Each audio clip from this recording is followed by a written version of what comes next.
Welcome to Sleepless Philosophers, where deep ideas meet restful nights. If you enjoy these journeys through philosophy, please like and subscribe and turn on notifications for daily uploads. To support the channel, consider leaving a super thanks. Any amount helps us continue creating content.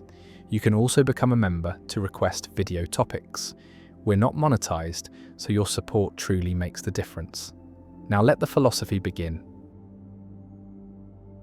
The paradox of thrift. Saving money is virtuous, or so conventional wisdom holds. The careful individual who sets aside a portion of income, who resists the temptation to spend frivolously, who builds reserves against uncertain futures, is praised for responsibility and prudence.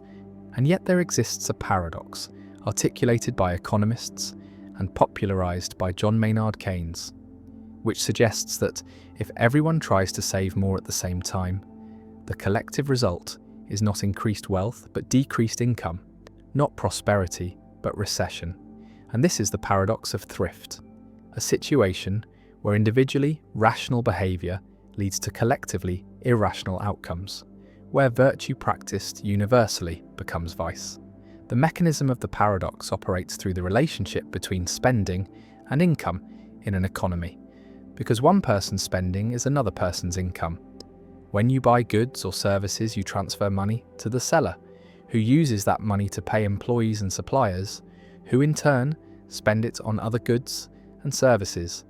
And this circular flow of spending sustains employment and production.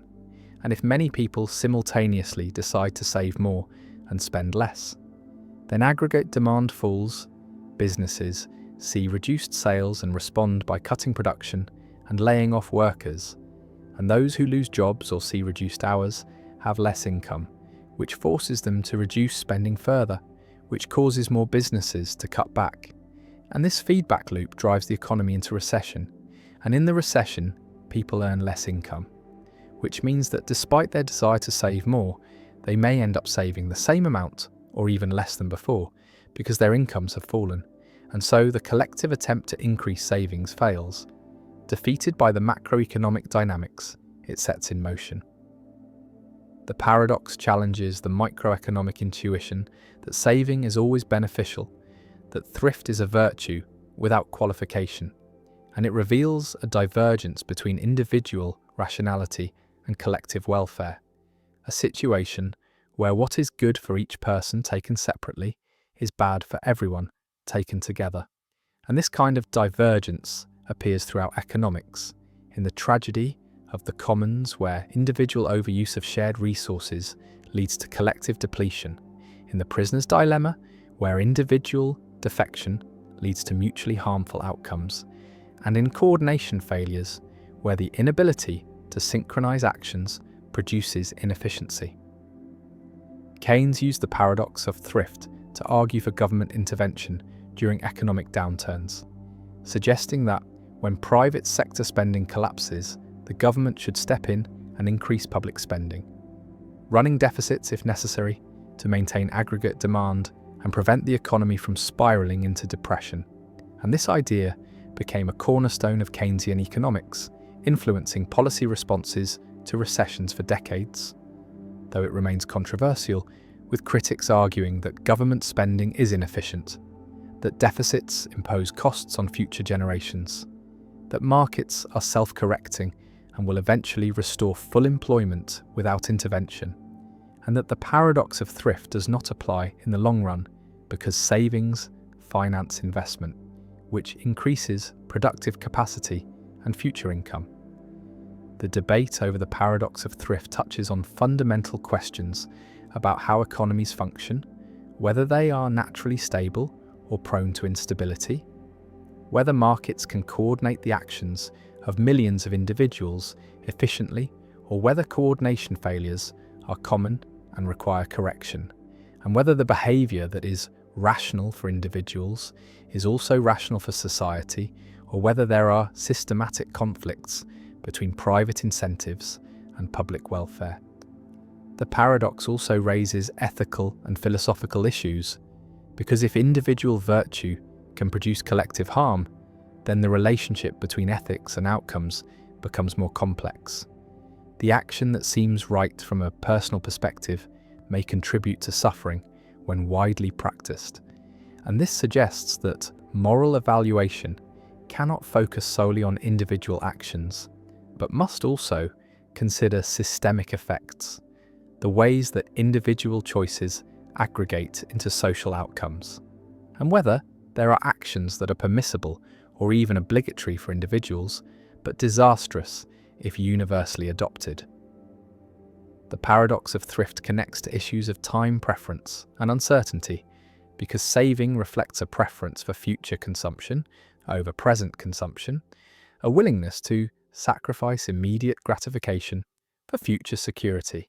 And this preference varies across individuals and across time, influenced by expectations about the future, by confidence in economic stability, by the availability of social insurance and safety nets.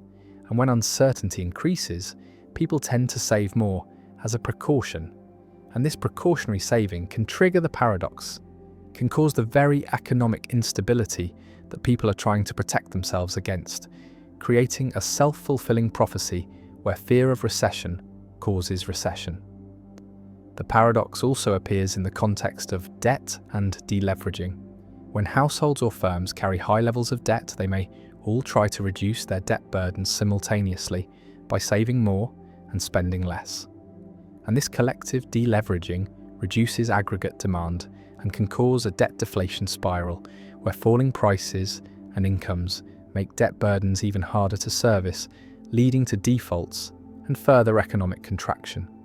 And this dynamic was central to the Great Depression of the 1930s and the financial crisis of 2008, periods when the paradox of thrift was not merely a theoretical curiosity, but a lived reality affecting millions of people. Some economists question whether the paradox is genuine or whether it reflects a misunderstanding of economic dynamics, arguing that savings do not disappear from the economy but are channeled into investment. That when people save more, banks have more funds to lend to businesses for productive investments. And these investments create jobs and income. And so in the long run, increased saving leads to increased capital accumulation and higher living standards. And the paradox only appears in the short run, when there is a coordination problem, when the financial system fails to efficiently convert savings into investment, or when there is a liquidity trap where interest rates are already at zero and cannot fall further to stimulate investment. The paradox of thrift remains a central concept in macroeconomics, a reminder that economies are complex systems where individual actions interact in non-obvious ways, where feedback loops and emergent properties can produce outcomes that no one intended or desired, and where the aggregation of individual rationality does not necessarily produce collective rationality. And it stands as a challenge to simplistic economic thinking, to the idea that what is good for one is good for all, to the belief that markets automatically harmonize individual interests with social welfare, and it forces recognition that economic policy cannot be based solely on microeconomic principles, that understanding the economy requires attention to aggregate demand, to expectations and confidence, to the circular flow of income and spending, and to the possibility that individually prudent behavior can, under certain conditions, create collective disaster. And the paradox lingers as a warning that virtue is context-dependent, that actions are not good or bad in themselves, but only in relation to the circumstances in which they occur and the effects they produce, and that the attempt to secure individual futures through increased saving can, paradoxically, undermine those futures by damaging the economy on which everyone depends. The problem of other minds, how you know anyone else, is conscious. You observe a person crying, tears streaming down their face, and you infer that they are sad, that they are experiencing the subjective feeling of sadness, the inner emotional state. And this inference seems natural, seems obvious, but philosopher Bertrand Russell asks what justifies it. What evidence proves that other people have minds, have consciousness, have inner experiences like yours? And the evidence is purely behavioural. You see the tears, hear the words, observe the actions, but you never directly experience another person's consciousness, never feel their pain or see their thoughts. And so the inference from behavior to consciousness is not logically certain, cannot be proven beyond doubt. And it is logically possible, conceivably, though perhaps not believably, that other people are unconscious automata, zombies who behave as if conscious but have no inner life. And this possibility, however remote, reveals that our knowledge of other minds is inferential, is based on analogy to our own case. And this is the problem of other minds. The epistemological challenge of justifying our belief that other people are conscious, that they have subjective experiences, that they are not merely sophisticated mechanisms producing behavior without accompanying phenomenology. Imagine trying to prove that someone else has consciousness, trying to establish with certainty that they have subjective experiences, and you observe their behavior, see them wince in pain, hear them describe their feelings, watch them respond appropriately to stimuli, and all this behavior is consistent with consciousness, is what we expect conscious beings to do, but it is also consistent with unconsciousness, with sophisticated programming that produces appropriate responses without any inner experience, and there is no test, no observation, no experiment that directly reveals consciousness, that proves beyond doubt that someone else has subjective experiences, and so the inference to other minds is always uncertain, is always vulnerable to skeptical doubt. And while we do not actually doubt that other people are conscious, while the skeptical scenario seems absurd, the philosophical point is that our belief cannot be proven, cannot be established with the certainty we might desire. The problem of other minds rests on the asymmetry between first-person and third-person access to mental states. You have direct access to your own consciousness, immediate awareness of your own thoughts and feelings, but you have only indirect access to others' consciousness, can only infer it from their behavior and their reports. And this asymmetry creates an epistemological gap, a gap between what you can know with certainty about yourself and what you can know about others, and crossing this gap requires inference, requires reasoning from observed behavior to unobserved mental states. And such inference is never certain, always vulnerable to error. The traditional solution to the problem of other minds is the argument from analogy, which says that I observe a correlation in my own case between mental states and behavior. I know that when I am in pain, I exhibit certain behaviors. When I am sad, I cry, and so on. And I observe that other humans exhibit the same behaviors. And by analogy, I infer that they have the same mental states, that when they exhibit pain behavior, they are in pain.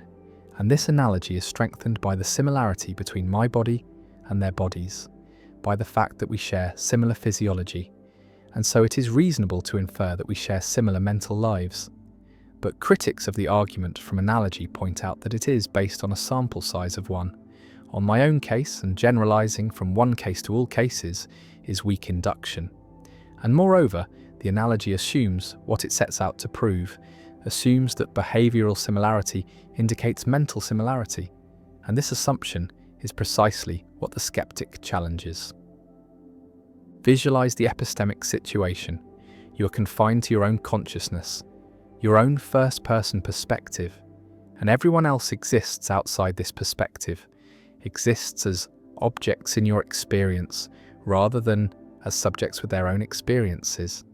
And the question is how you know that these objects are also subjects, also have inner lives, and the answer cannot be certain, cannot be proven, can only be inferred with greater or lesser confidence.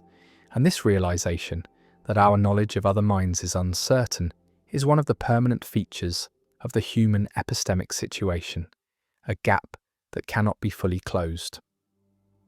Another approach to the problem of other minds appeals to the best explanation, argues that the hypothesis that other people are conscious, that they have minds, is the best explanation of their behavior, that positing consciousness explains why people speak as they do, why they report experiences, why they act purposefully, and so on. And while the zombie hypothesis, the hypothesis that people lack consciousness, is logically possible. It is not plausible, not the best explanation, and so we are justified in believing that other people are conscious, even though we cannot prove it with certainty. And this response treats knowledge of other minds as a theoretical inference, as a hypothesis confirmed by evidence, rather than a conclusion proven with certainty.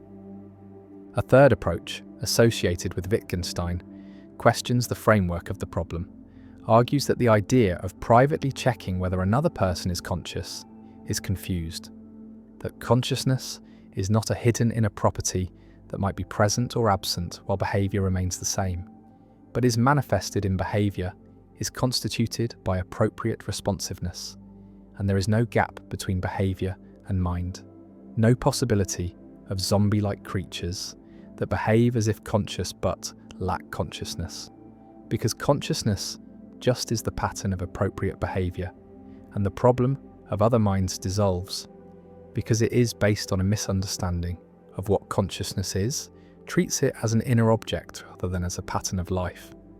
The problem of other minds connects to debates about artificial intelligence, about whether machines could be conscious because the same epistemic situation applies. We observe the behaviour of AI systems, see them generate text, respond to questions, exhibit apparently intelligent behaviour, and the question arises whether there is consciousness behind the behaviour, whether the machine has subjective experiences, or whether it is merely processing symbols without understanding, and our inability to solve the problem of other minds for humans makes the question of machine consciousness even more difficult, even more uncertain, and we face the possibility that we may never know whether AI is conscious, may never be able to prove or disprove machine sentience. The problem also has practical implications for how we treat non-human animals, for whether they have consciousness, feel pain, deserve moral consideration, and our evidence is behavioural. We see animals exhibit pain behaviour, avoid harm, seek pleasure, and we infer that they are conscious, that they have subjective experiences, but the inference is uncertain. Is more uncertain the more different the animal is from us, and the problem of other minds makes it difficult to establish definitively which animals are conscious, which can suffer, which deserve protection. You see the person crying, and you believe they are sad, and you comfort them, and the interaction proceeds as if their consciousness is real, as if their suffering matters. And practically, this is enough. Socially, this is how we function. But philosophically, the question remains, how do you know? How can you prove that they are not a sophisticated zombie, that there is really someone home behind the tears?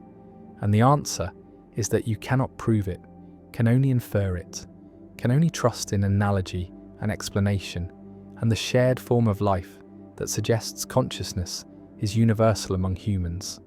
And the problem of other minds persists, not as a practical obstacle, but as a philosophical recognition of the limits of knowledge, the gap between self and other, between first-person certainty and third-person inference. And the problem endures as a permanent feature of epistemology, a reminder that some things cannot be known with certainty, that consciousness is private, that the inner life of another remains always partially hidden, always known only through the indirect evidence of behaviour and report. And the crying continues, and the inference to sadness continues, and life proceeds, and the problem remains, unsolved and perhaps unsolvable, a gap that defines the epistemic situation of embodied minds, trying to know other embodied minds, and the question persists, how do you know anyone else is conscious? And the honest answer is, you do not know with certainty. You only believe with confidence but without proof.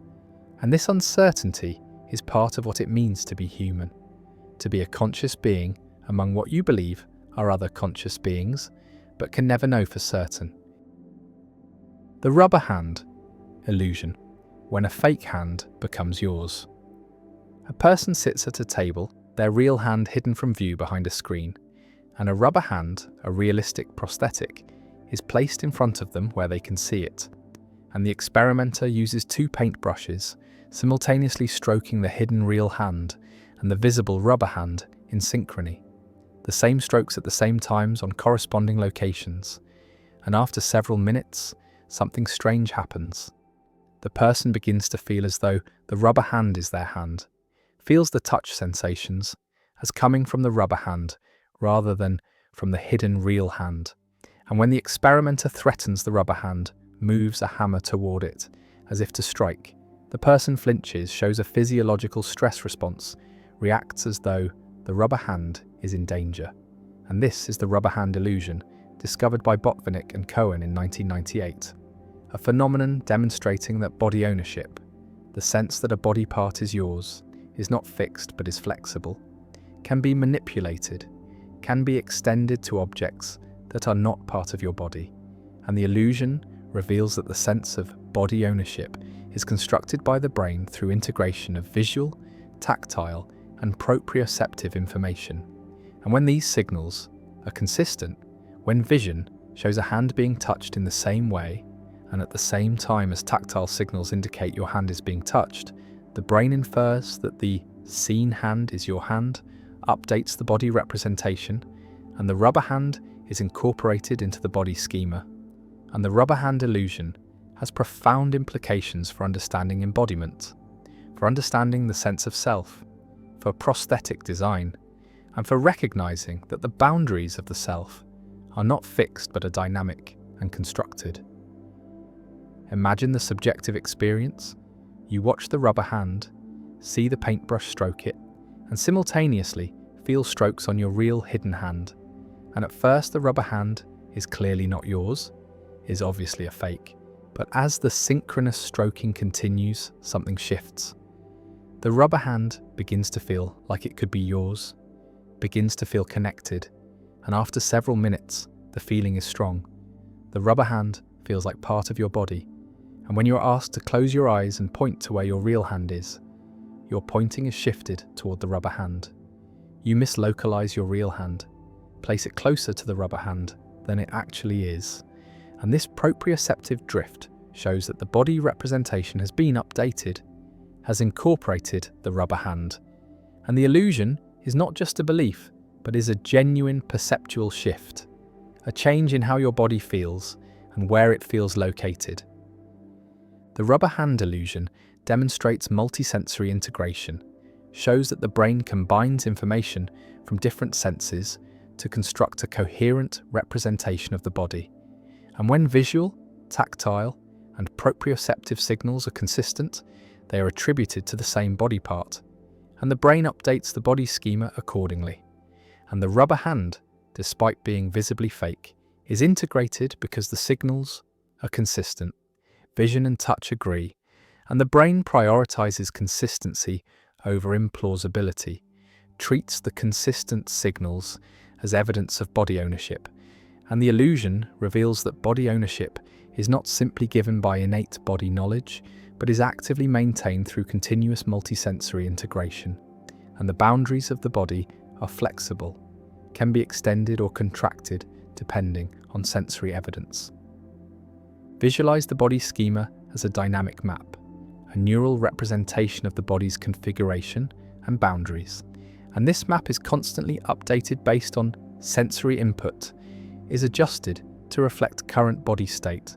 And the rubber hand illusion shows that the map can be manipulated, can be made to include external objects, if the right sensory conditions are met. And this flexibility is adaptive, allows the body schema to incorporate tools and prosthetics, allows extension of the sense of embodiment beyond biological boundaries. And the illusion demonstrates this flexibility, shows that a rubber hand can be treated as real, can be incorporated into the body schema, can evoke proprioceptive shifts and emotional responses.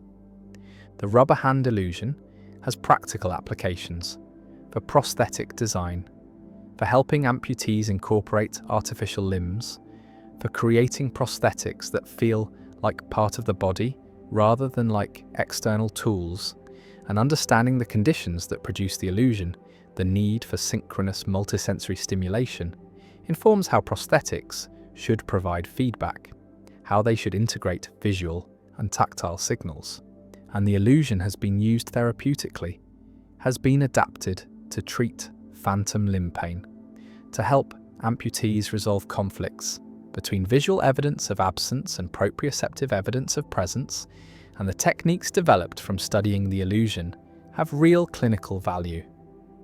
The illusion also has implications for understanding the self, for recognizing that the sense of body ownership is not a simple direct given but is a constructed representation, is inferred from sensory evidence, and the self, at least the bodily self, is flexible, is not fixed by biological boundaries, and this challenges naive views of the self as a simple unity, as transparently given, and supports views that the self is constructed, is a model built by the brain, and the model can be manipulated, can include or exclude body parts depending on sensory evidence. And the rubber hand illusion shows this manipulation directly, shows that body ownership can be experimentally induced for fake limbs. And this raises questions about personal identity, about what makes a body part yours, about whether ownership is determined by biological connection or by sensory integration, and the illusion suggests the latter. One variant of the rubber hand illusion uses virtual reality, uses computer-generated hands that can be manipulated more precisely than rubber hands, can change appearance, can violate physical constraints, and virtual embodiment studies have shown that people can experience ownership of virtual bodies, can incorporate digital hands into their body schema. And this has applications for VR design, for creating immersive experiences, for understanding how to make virtual avatars feel like real bodies, and the principles discovered through the rubber hand illusion extend to virtual embodiment, show that the same multisensory integration mechanisms apply, and synchronous visuotactile stimulation produces ownership of virtual limbs just as it does for rubber limbs. Another variant explores whether the illusion extends beyond hands, whether legs or whole bodies can be incorporated, and studies have shown that full body illusions are possible, that people can experience ownership of entire mannequin bodies or virtual avatars when appropriate multisensory stimulation is provided. And these full body illusions demonstrate that body ownership is global, applies to the entire body representation, and can be manipulated systematically. And the flexibility of body ownership is even greater than the rubber hand illusion alone suggests, extends to whole body reconfiguration. And this has implications for understanding disorders of body ownership, for understanding phantom limbs and body integrity identity disorder, and for developing therapeutic interventions. The rubber hand sits on the table, fake and obvious, and yet after synchronous stroking, it feels real, feels like part of the body, and the person flinches when it is threatened, responds emotionally and physiologically as though their real hand is in danger. And the illusion reveals that body ownership is constructed, is inferred from multisensory consistency, is flexible and dynamic, and the boundaries of the self are not fixed but are continuously updated based on sensory evidence. And the rubber hand illusion endures as one of the most striking demonstrations in cognitive neuroscience, a phenomenon that challenges assumptions about embodiment, that reveals the constructed nature of the bodily self, and that shows that even the most basic sense, the sense of which body parts are yours, is not simply given but is actively maintained through brain processes that can be fooled, can be manipulated, and the rubber hand becomes real, becomes incorporated, and the illusion persists. The private language argument, why you cannot invent words only you understand. A person decides to create a private language, a language for describing inner sensations that only the person can experience, and the person picks a letter, say S, and decides that S will refer to a particular sensation, a specific feeling that recurs occasionally, and whenever the sensation occurs, the person writes S in a diary, and the person is the only one who knows what S means. The only one who can identify the sensation, because the sensation is private, is accessible only to the person who feels it, And this seems possible, seems like something anyone could do. Seems like we already do this to some extent when we give names to our own private experiences, but Ludwig Wittgenstein argues in his philosophical investigations that such a private language is impossible, that the scenario described involves a fundamental confusion about how language works, about what it means for a word to have meaning. And this is the private language argument, one of the most discussed and controversial arguments in 20th century philosophy, a challenge to the idea that we can give meaning to words through private mental acts of association, through inner ostensive definition, and an argument that meaning requires public criteria, requires shared practices, requires more than individual intention or inner recognition. Imagine the person using S over time, writing it when the sensation occurs, and now the question arises, how does the person know they are using S correctly? How does the person know that today's sensation is the same as yesterday's sensation, that both deserve the label S, and the person consults memory, remembers what S means, remembers the sensation, and judges that yes, the current sensation matches, deserves the label S. But Wittgenstein asks what makes this judgment correct. What distinguishes correctly remembering what S means from merely seeming to remember correctly? And in a public language, there are external checks. Other speakers can correct mistakes, can point out when a word is misused. But in a private language, there is no external check, no way to distinguish genuine correctness from apparent correctness, no way to distinguish following a rule from merely thinking one is following a rule, and so the distinction collapses. And if there is no distinction between being right and seeming right, then there is no meaning, no rule, no language, only the illusion of language. The argument can be stated as a dilemma. Either the private language user has a criterion for correct use of S, something that determines when S applies and when it does not, or the user has no criterion, and if there is a criterion, then it must be something public, something that could, in principle, be recognized by others, because private criteria are impossible, cannot distinguish correct from incorrect application, and so the language is not really private. And if there is no criterion, then S does not have a meaning, does not refer to anything determinate, is just a mark that the user writes arbitrarily. And either way, private language fails. Either it is not really private or it is not really language, and the conclusion is that language requires public criteria, requires embedding in shared practices, requires more than inner acts of association. Visualize the private language user checking whether to apply S, looking inward, consulting the memory of what S means, and judging that the current sensation matches. And Wittgenstein compares this to buying several copies of the same newspaper to check whether the first copy was telling the truth. The consultation of memory is not an independent check, not a genuine verification, because memory itself might be mistaken, and there is no way within the private framework to correct memory, no external standard against which to test it. And so the whole enterprise collapses into subjectivity, into whatever seems right is right. And this destroys meaning, makes S meaningless because there is no distinction between correct and incorrect use. The private language argument has profound implications for philosophy of mind, for theories of consciousness, for the question of whether mental states are purely private or whether they have public dimensions, and if private language is impossible, then purely private mental states are problematic, are not the kind of thing we can talk about or think about in determinate ways. And this suggests that even our inner lives, even our private experiences are shaped by public language, by shared concepts, by social practices. And there is no purely private realm of experience that exists independent of language and society.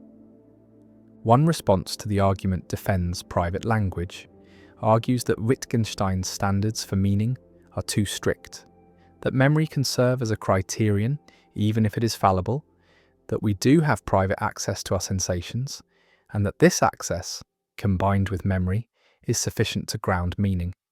And this response denies that meaning requires public criteria, argues that private ostensive definition is possible, that we can give names to our inner states through acts of attention and association. And while these names might be incorrigible, might admit of no external check, they are still meaningful, still refer determinately to experiences, and the private language argument fails to show otherwise.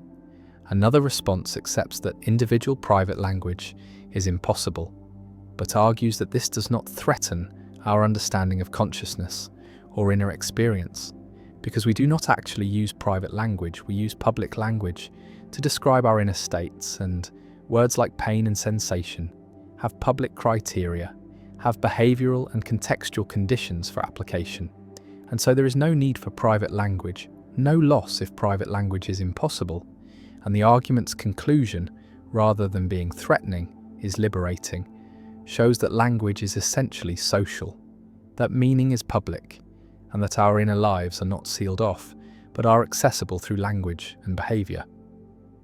A third response questions whether Wittgenstein's argument succeeds, argues that it proves too much, that if private language is impossible, then all language is impossible, because even public language requires individuals to remember meanings, to apply rules based on memory and judgment, and if memory is insufficient for private language, why is it sufficient for public language? And this response suggests that the private language argument creates a general skepticism about meaning that Wittgenstein himself would reject, that the argument needs to be refined to distinguish the legitimate role of memory in public language from the illegitimate role in private language, and making this distinction is difficult. The private language argument also connects to broader issues about rule following, about what it means to follow a rule, to do the same thing repeatedly, to continue a series, and Wittgenstein's point is that rule following is not a matter of inner interpretation, not a matter of grasping a meaning in the mind, but is a matter of practice, of training, of embedding in a community, and rules are constituted by practices rather than by mental states, and following a rule is doing what counts as correct within a practice, not doing what seems correct to an isolated individual. And this social account of rules shapes Wittgenstein's philosophy of mathematics, of logic, of language, and underlies the private language argument. The person sits with the diary with entries of S scattered through the pages, and the question remains whether S means anything, whether the person is using language or merely making marks. And Wittgenstein's argument says that without public criteria, without shared practices, without the possibility of correction by others, S is meaningless. The diary is not a record but a pretense, and the private language is not language at all. And the argument persists as one of the most challenging and important arguments in philosophy, an argument that has shaped discussions of meaning, of mind, of consciousness, and of the relationship between language and reality, and whether the argument succeeds remains disputed, remains a matter of ongoing philosophical debate, but its influence is undeniable, has changed how philosophers think about private experience, about meaning, about the conditions that make language possible, and the private language argument endures as a permanent challenge to Cartesian conceptions of mind, to the idea of a purely private inner realm, and to theories that ground meaning in individual mental acts rather than in public practices. And the diary sits closed, the S entries unreadable, meaningful, or meaningless depending on whether Wittgenstein is right, and the argument remains powerful and controversial, a landmark in 20th century philosophy. The Raven paradox, another name for the same strange logic. The paradox stands at the intersection of logic and intuition, bearing multiple names but always presenting the same fundamental puzzle. And the Raven paradox is simply another term for what Hempel called the paradox of confirmation, the same logical structure, the same counterintuitive conclusion that observing non-black non-ravens confirms the hypothesis that all ravens are black. And the paradox is named after ravens because this particular example, chosen somewhat arbitrarily, has become the standard formulation, the canonical case study in discussions of confirmation theory.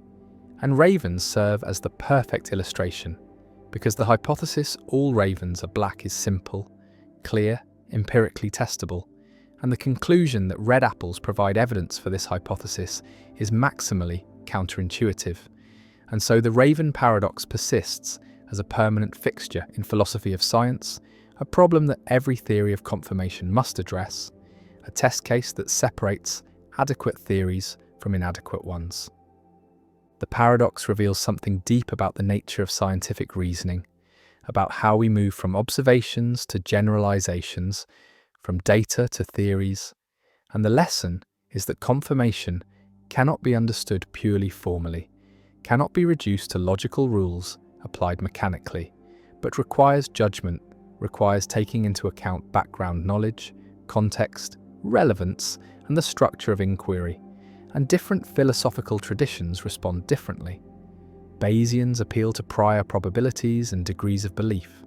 Falsificationists focus on potential refutation rather than positive confirmation, and pragmatists emphasize the goals and methods of actual scientific practice, and each approach offers tools for handling the paradox, for explaining why ravens matter and apples do not despite the logical equivalence. And the paradox serves as a crucible, a test that theories of confirmation must pass. And many theories that seem plausible initially reveal inadequacies when confronted with the raven paradox, fail to explain our intuitions, force counterintuitive conclusions, or require abandoning principles that seem essential to scientific reasoning. Visualize a scientist designing an experiment to test whether all ravens are black, and the scientist must decide what to observe, where to look, what data to collect, and the obvious choice is to find ravens and check their colour, to go where ravens live and observe them systematically. And no scientist would waste time observing apples or examining non-ravens, not because such observations are irrelevant in principle, but because they are inefficient, provide so little information relative to the effort required that they're not worth doing. And this practical irrelevance, this decision based on efficiency rather than logic, is what our intuitions track. And the paradox arises from confusing practical irrelevance with logical irrelevance, from thinking that because we should not observe apples in practice, apples must not provide confirmation in principle. And once we separate these two senses of relevance, the paradox loses some of its force, becomes less paradoxical, becomes a lesson about the difference between what logically confirms a hypothesis and what constitutes good scientific practice. The raven paradox also illustrates the problem of GRU, the challenge of projectable predicates, because just as we face questions about what confirms hypotheses, we also face questions about which generalizations are legitimate, which patterns can be projected into the future. And these two problems are connected. Both involve understanding how observation relates to theory, how particular instances support general claims. And the raven paradox is one manifestation of the broader problem of induction, the problem of justifying our inferences from observed to unobserved cases. And solving the raven paradox completely would require solving the problem of induction, would require explaining how evidence works, how observation justifies belief. And this larger project remains incomplete, remains one of philosophy's central unsolved problems. The paradox endures because it is simple, because it uses everyday examples that everyone understands, ravens and apples and colours, and yet produces a conclusion that seems absurd, that violates common sense, and this combination makes it pedagogically powerful, makes it an excellent tool for teaching about confirmation and scientific method, for showing students that logic can lead to surprising places, that formal reasoning sometimes conflicts with intuition, and that philosophy of science is not obvious, not a matter of codifying what scientists already know, but involves genuine puzzles that require careful analysis to resolve. And the raven paradox remains a standard topic in introductory courses, a problem that every student of philosophy of science encounters, And despite decades of discussion, despite hundreds of papers and books addressing it, the paradox retains its power to surprise, to challenge, to force recognition that confirmation is more subtle than it appears. The ravens fly, black against the sky, and somewhere a scientist notes another black raven, records it as confirming evidence, and elsewhere someone observes a red apple, and logic says this too is evidence about ravens. This too confirms the hypothesis, and the paradox persists, a challenge to our understanding of how evidence works. A puzzle that remains unsolved, not because no solutions have been proposed, but because every solution requires sacrificing some intuition, requires accepting some counterintuitive conclusion, or rejecting some seemingly obvious principle. And the paradox stands as a reminder that scientific method is not straightforward, that the relationship between theory and observation is complex, and that even basic questions about confirmation, about what counts as evidence, about how we learn from experience, remain philosophically problematic, and the raven paradox endures. The problem of universals, why redness exists everywhere and nowhere. A philosopher observes that multiple objects share properties. Multiple things are red, multiple objects are round, multiple animals are cats, and this sharing, this commonality, requires explanation, requires understanding what it is for different things to have the same property. And this is the problem of universals, one of the oldest and most fundamental problems in metaphysics. The question of whether properties like redness or roundness or cathood are real entities that exist independently of particular objects, are universals that multiple particulars instantiate, or whether properties are merely names, merely words we use to group similar objects without corresponding to any real shared entity. And the problem divides philosophers into realists who accept that universals exist, and nominalists who deny them, and both positions face difficulties. Both must explain how we think and talk about properties, how science discovers laws about kinds, how resemblance works, and neither position has one consensus. And the problem of universals remains one of the deepest questions in ontology, a question about the fundamental furniture of reality, about what kinds of things exist. Imagine two red objects, a red ball and a red shirt, and they share something, they are both red, and the question is what this sharing amounts to, what grounds the similarity. And the realist says both objects instantiate the same universal, the property redness, which exists as a separate entity, an abstract object that is somehow present in both particulars. And the universal redness is one thing that exists in multiple places, is wholly present in each red object. And this explains similarity, explains how multiple things can be red. They all instantiate the same universal, and the nominalist says there is no universal. There are only the particular red objects, and the similarity is primitive, is a brute fact, or is explained by resemblance. The objects resemble each other, or is explained by linguistic convention. We call both red using the same word, and redness is not a real entity, but is a feature of our language or conceptual scheme. The problem can be stated as a dilemma. Either properties are universals, abstract entities that exist independently of particulars, or properties are just features of particulars. And if properties are universals, then we face the problem of how abstract entities relate to concrete particulars, how universals are present in objects, whether they exist in Plato's realm of forms separate from physical reality, or exist in objects themselves, as Aristotle thought. And if properties are just features of particulars, then we face the problem of explaining resemblance, explaining what makes multiple objects similar, what grounds classification into kinds, and neither horn is comfortable. Neither provides an obvious easy answer. And the problem of universals forces us to choose between problematic metaphysics or problematic nominalism. Visualize the realist picture, a realm of abstract universals, redness, roundness, cathood, existing eternally and independently, and particular objects participating in these universals. instantiating them, exemplifying them, and an object is read by standing in an instantiation relation to the universal redness. And this relation is mysterious, is not itself explained. How do abstract universals connect to concrete particulars? How does the abstract realm interact with the physical realm? And the realist must either accept this as primitive, as an unexplained connection, or provide a theory of instantiation. And various theories have been proposed, but all face difficulties. All struggle to explain how universals and particulars relate. One version of realism, Platonic realism, says universals exist in a separate realm, a realm of forms, and particulars participate in forms, and the perfect circle exists in the realm of forms, and physical circles approximate it, participate in it imperfectly. And this explains how we can think about perfect circles.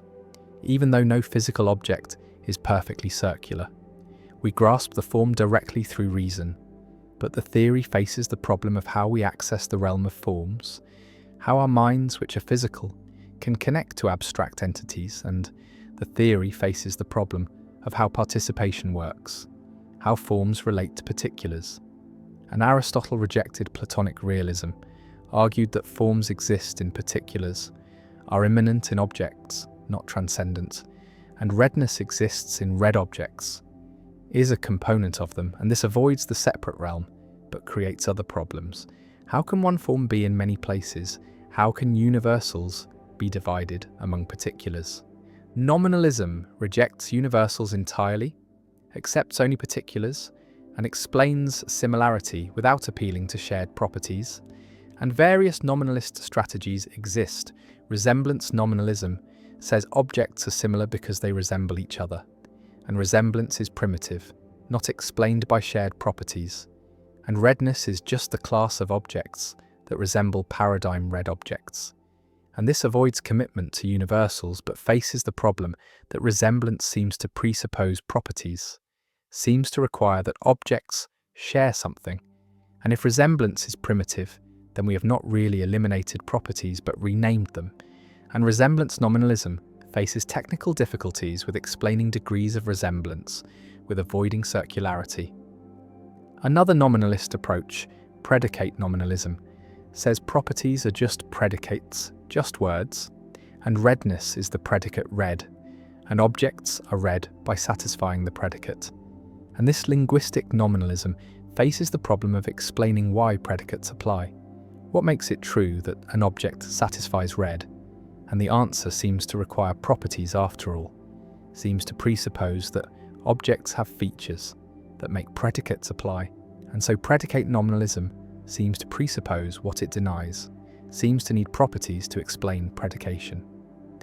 A third nominalist approach, trope theory, accepts that properties exist but denies that they are universals, argues that properties are particulars, are individual instances, and each red object has its own individual redness, its own red trope, and tropes resemble each other. Explains similarity, and universals are eliminated, replaced by classes of resembling tropes, and this approach preserves some realist insights, accepts that properties are real, while avoiding commitment to abstract universals, and trope theory has been developed extensively, has become a major alternative to both traditional realism and nominalism, and provides a middle ground that many find attractive. The problem of universals also affects science, affects understanding what scientific laws are, because laws concern kinds, concern all electrons or all mammals, and laws seem to involve universals, seem to say that all objects instantiating a certain universal behave in certain ways, and if universals do not exist, then what are laws about? Are they merely regularities in particular objects? Are they conventions of our theorizing? And nominalists must explain how science discovers objective laws if kinds are not real, if universals do not exist. And this challenge drives some philosophers toward realism, toward accepting that kinds are real, that universals exist because science seems to require them. The red ball and red shirt share something or do not share anything, are similar by instantiating a universal or by resembling each other. and the problem of universals asks which, asks what properties are, whether they are real entities or linguistic conveniences, whether redness exists in Plato's heaven or in particular red things, or only in our conceptual scheme, and the answers divide philosophers, have divided them for millennia, and the problem remains unsolved, remains central to metaphysics, and redness exists everywhere in all red things. If realism is true, and nowhere if nominalism is true, and the problem persists, ancient and unresolved, a permanent fixture in ontology, a question about whether reality contains abstract repeatable entities, or only concrete unrepeatable particulars, and the universals wait, existing or not existing, and the problem endures. The Preface Paradox. An author completes a lengthy scholarly work, a book synthesizing years of research, containing hundreds of individual claims about history, science, or philosophy, and the author has carefully checked each claim, believes each one to be true, based on the available evidence, and yet in the preface, the author writes something like this: "Despite my best efforts, I am certain that this book contains errors, that some of the claims I have made are false, and I apologize in advance for any mistakes that careful readers may discover." This acknowledgement is standard, even expected in academic writing, a gesture of intellectual humility, an admission that no human work is perfect. That error is inevitable in any sufficiently complex undertaking, and yet this creates a paradox, because the author believes each individual claim in the book believes that claim 1 is true, that claim 2 is true, that claim 3 is true, and so on for all the claims, and belief is usually thought to be closed under conjunction, meaning that if you believe each of several propositions, then you should believe their conjunction, and so the author should believe that all the claims in the book are true, and yet the author also believes that at least one of the claims is false, that not all of them are true, and these two beliefs are contradictory, and so the author holds contradictory beliefs, and this seems irrational, yet the author's behaviour seems entirely reasonable.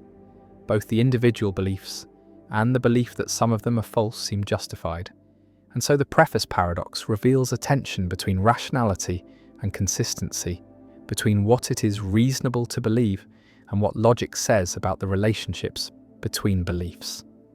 The paradox was first articulated clearly by David Mackinson in 1965, though related issues had been discussed earlier, and it challenges the principle that rational belief is closed under conjunction, that if you rationally believe P and rationally believe Q, then you must rationally believe P and Q, because in the preface case, the author rationally believes each claim individually, but rationally believes that their conjunction is false, or at least that the conjunction is likely to contain errors. One response is to reject closure, to argue that rational belief is not closed under conjunction, that it is possible to rationally believe many individual propositions without rationally believing all of them together, especially when the number of propositions is large and the probability that each is true, while high, is less than certainty. Because if each claim has a 99% chance of being true, then a book with 100 claims has only about 37% chance of having all its claims be true, and so it is perfectly rational to believe each claim while doubting that all are true. Another response is to distinguish between degrees of belief, arguing that the author assigns high credence to each individual claim, perhaps 99%, but assigns lower credence to the conjunction of all the claims, and that there is no contradiction here, only a recognition that confidence decreases as the number of independent claims increases. And this response draws on probabilistic or Bayesian approaches to rational belief, where belief comes in degrees rather than being all or nothing, and where the probability of a conjunction is the product of the probabilities of the conjuncts, if they are independent, and so the probability that all claims are true can be much lower than the probability that any particular claim is true. A third response is to argue that the author's belief in the preface, the belief that the book contains errors, is of a different kind than the beliefs in the individual claims, that it is a higher order belief about the author's own fallibility rather than a first order belief about the subject matter of the book, and that there is no direct contradiction between believing that you are generally fallible and believing specific claims, just as there is no contradiction in a weather forecaster believing that their forecasts are occasionally wrong while believing that today's forecast is correct. The preface paradox connects to broader issues in epistemology about the nature of rational belief, the role of evidence, the significance of consistency, and whether it is possible for a rational agent to knowingly hold inconsistent beliefs. And while inconsistency is generally considered a mark of irrationality, the preface paradox suggests that there are cases where inconsistency, or at least apparent inconsistency, is unavoidable, and perhaps even required by rationality, because to refuse to acknowledge the possibility of error when error is statistically almost certain would itself be a form of irrationality, a failure to properly calibrate beliefs to the evidence. The paradox also relates to the lottery paradox, another puzzle about rational belief and probability, where you rationally believe of each ticket in a large fair lottery that it will not win, but you also rationally believe that some ticket will win, and again rational belief seems to violate closure under conjunction, and together these paradoxes suggest that the classical logical picture of belief, where beliefs are consistent sets of propositions closed under logical consequence, may not accurately capture how rational agents actually form and maintain beliefs in conditions of uncertainty. The preface paradox has practical implications for how we think about knowledge and expertise, because it suggests that experts, even while justifiably confident in their individual judgments, should maintain an overall humility about the possibility of error. And this humility is not a sign of weakness or uncertainty, but a recognition of the statistical reality of human fallibility. And it supports practices like peer review, replication, and open debate, all of which are mechanisms for catching errors that individual researchers, despite their care and expertise, are likely to make. The paradox also raises questions about the ethics of assertion and testimony, about what it is permissible to assert or to claim as knowledge. Because if the author knows that the book contains errors, in the sense of being confident that at least one claim is false, then is it honest to present the book as if all the claims are true, or should every claim be hedged with qualifications and caveats? And if so, would this not make communication impossibly cumbersome? And yet, if we present claims without hedges, do we mislead our audience? Do we pretend to a certainty we do not possess? And these questions have no easy answers, and different contexts may call for different standards of assertion, with scientific writing allowing for the acknowledgement of fallibility in a way that courtroom testimony or medical diagnosis may not. The author sits with the completed manuscript, proud of the work yet aware of its limitations, believing each sentence yet doubting the whole, and this dual attitude, far from being irrational, seems to be the mark of a careful and honest thinker, someone who takes seriously both the evidence for individual claims and the statistical likelihood of error. And the preface paradox forces recognition that rationality is more complex than simple consistency, that the principles governing rational belief must accommodate uncertainty, fallibility, and the limits of human cognition, and that sometimes the rational response to evidence is to hold beliefs that are, in a technical sense, inconsistent. And this inconsistency is not a flaw to be corrected, but a feature of how finite minds navigate an uncertain world. And the paradox remains a puzzle that challenges our theories of rational belief, that resists easy resolution, and that reminds us that even the attempt to be perfectly rational, perfectly consistent, perfectly certain, is itself a kind of error, a failure to recognize that error is inevitable, that certainty is elusive, and that the best we can do is to believe what the evidence supports, while acknowledging that some of what we believe must, almost certainly, be false. The The prisoner's dilemma: why rational people choose worse outcomes. Two criminals are arrested, held in separate cells, cannot communicate, and the prosecutor offers each the same deal. Testify against your partner and you go free while your partner gets 10 years, or stay silent, and if your partner also stays silent, you both get 1 year for a lesser charge. But if you stay silent and your partner testifies, then you get 10 years and your partner goes free.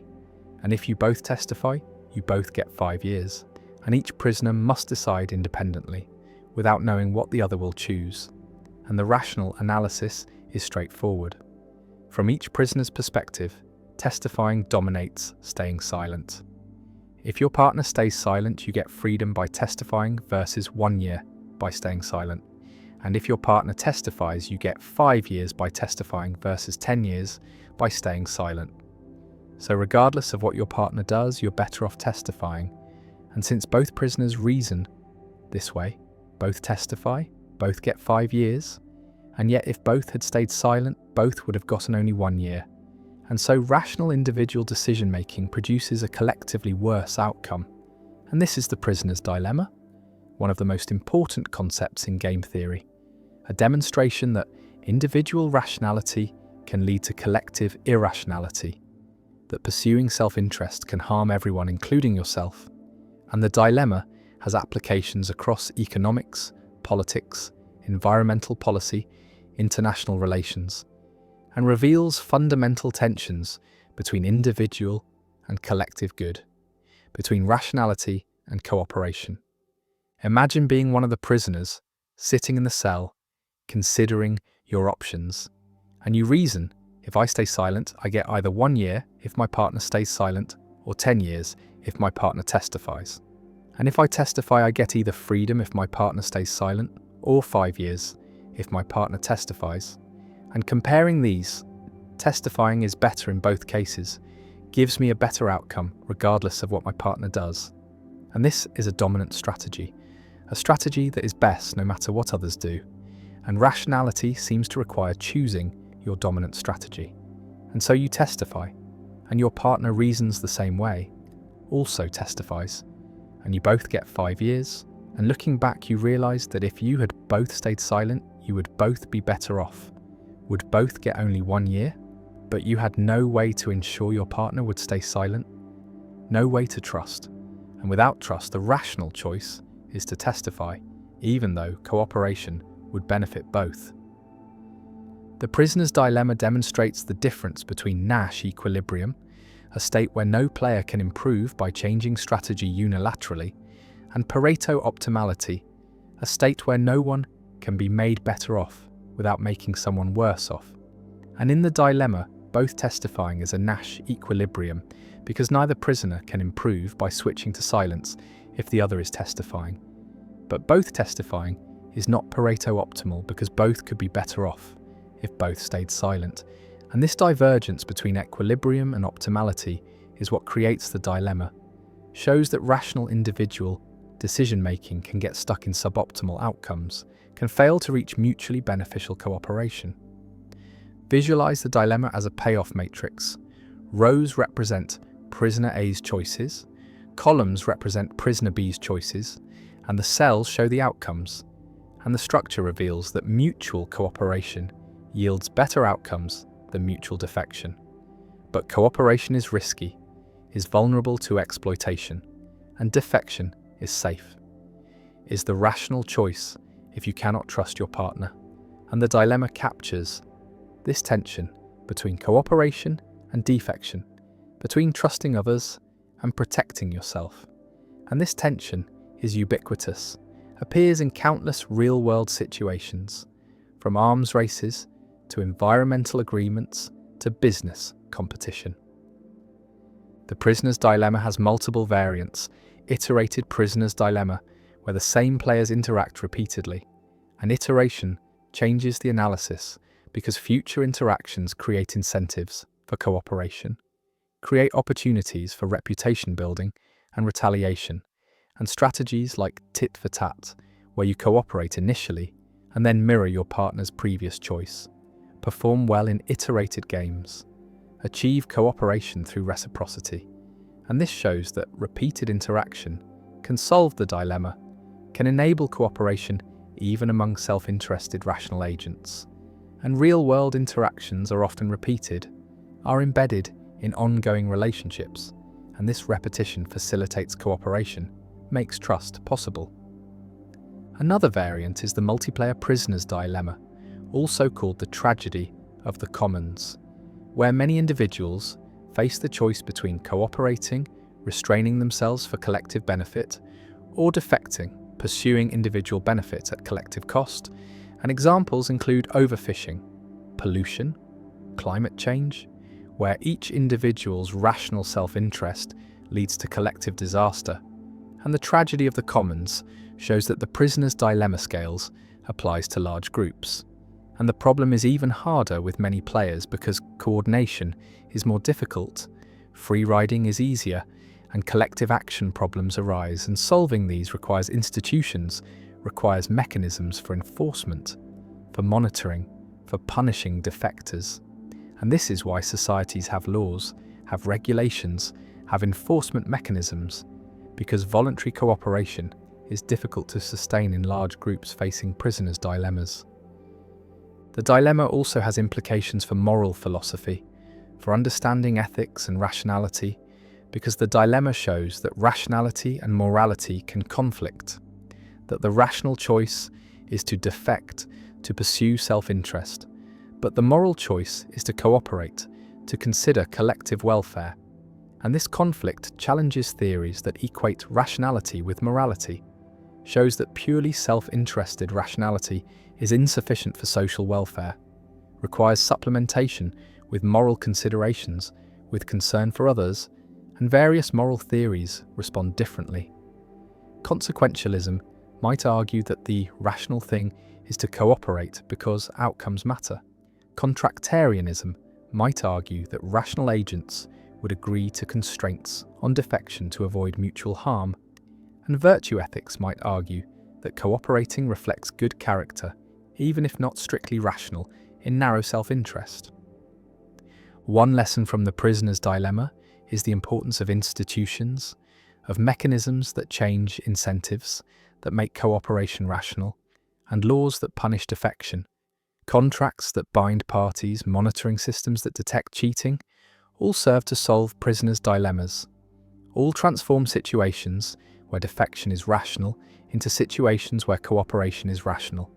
And understanding the dilemma helps design better institutions, helps create systems where individual incentives align with collective good, and much of economics and political science concerns this problem, concerns how to structure institutions to promote cooperation in dilemma-like situations.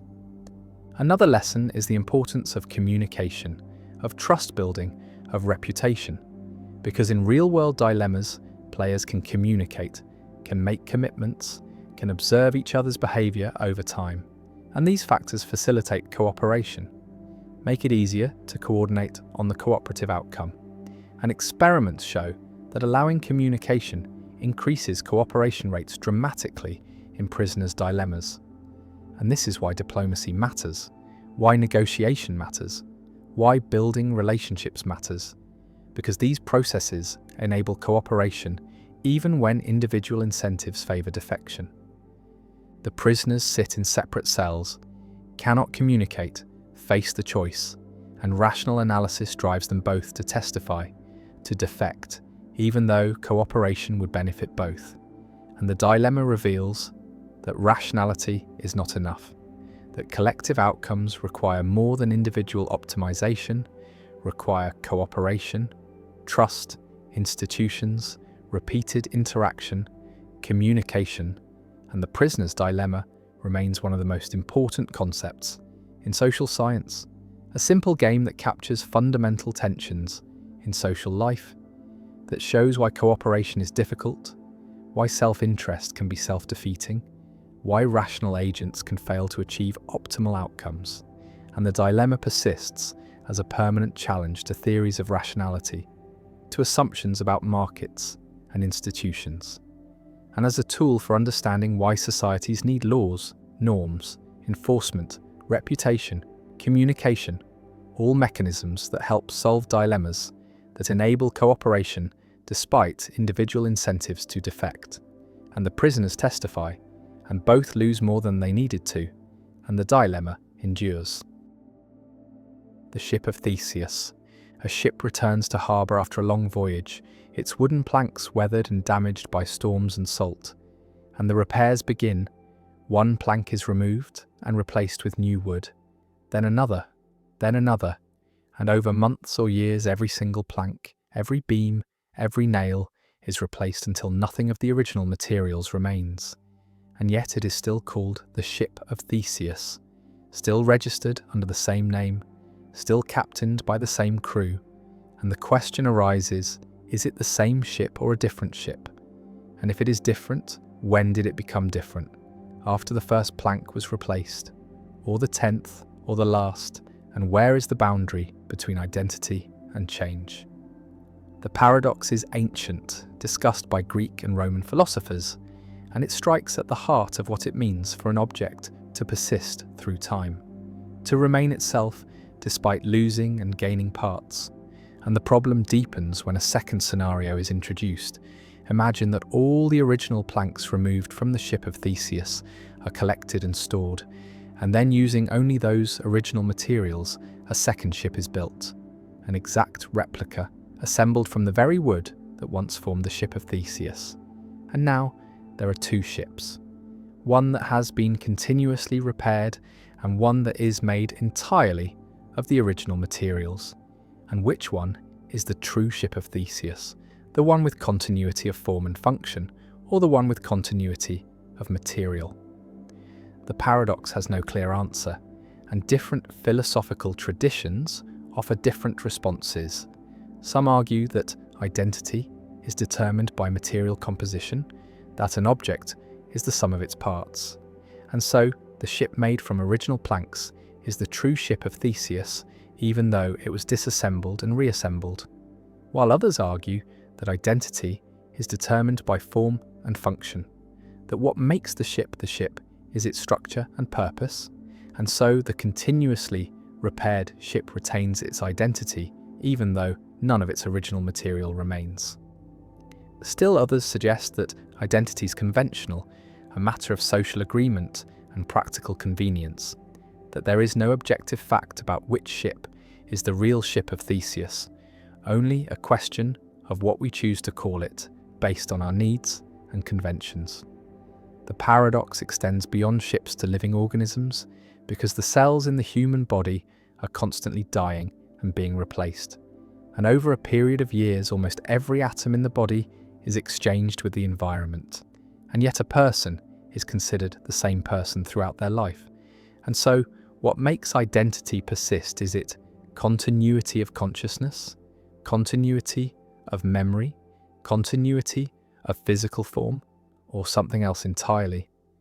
The problem also appears in legal and ethical contexts, questions about personal responsibility over time, whether a person who has changed dramatically is still accountable for actions committed decades earlier, whether a corporation that has replaced all its employees and assets is still the same entity bound by old contracts, whether a nation that has undergone revolution and transformation retains the obligations of its former government.